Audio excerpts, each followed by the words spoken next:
Smoking is one of the most widespread addictions in the world, affecting 1.3 billion people, but it's also one of the most misunderstood subjects out there.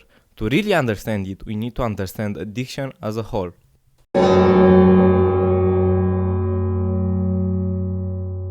Most often, addiction starts from trauma. The addict, trying to find some kind of peace, ends up on a horrible path of substance abuse. But addiction doesn't show a moral slip or a mental disease. It comes in a moment of weakness.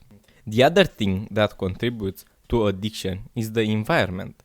If a person has mental trauma and is put in an environment which encourages addiction, then that is when the addiction usually starts.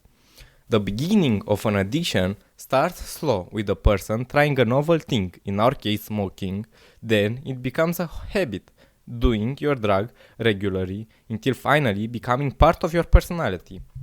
So, we can see that addiction is a very complex process where a lot of bad things need to happen in a person's life before addiction can start.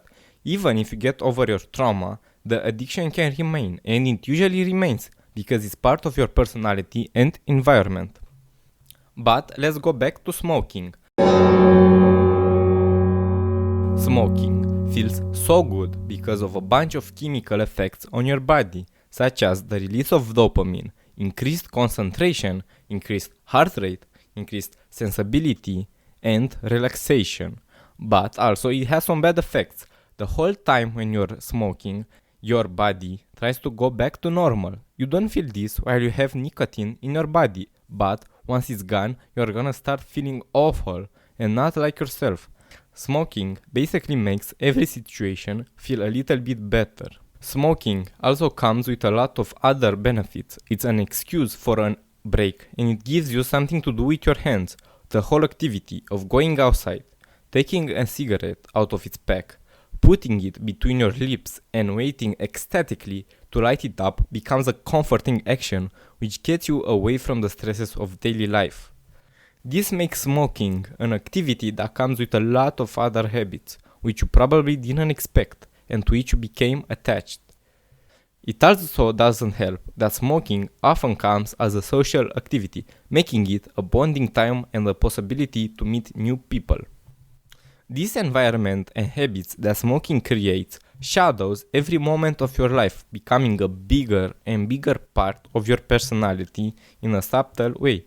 Smoking is so addictive, not only because of nicotine, but everything that smoking is and creates. Most of the activities of an average smoker can trigger the urge to smoke, such as having a cup of coffee, finishing a meal, starting or ending a conversation, and so on. So, here, an association is created, which only reinforces smoking. Let's talk now a bit about the difficulties of quitting. As we can see, smoking is a complex activity which is intertwined in your life more than we think. So when quitting, you are gonna have to stop the urge to smoke every time we feel it. And this urge may come in a lot of moments where we wouldn't expect it. Usually, when quitting, you need to get out of the environment which sustains smoking. Also, smokers usually are able to justify in their heads why they smoke, even though in reality they don't have good reasons, so you will also have to prove these justifications wrong. There are a lot of ways you can quit, and not everything will work for everybody, but these are just some of the most common and effective ways. It's important to remember that smoking comes in a moment of weakness, so you should treat smokers with understanding and compassion, and not judge them harshly.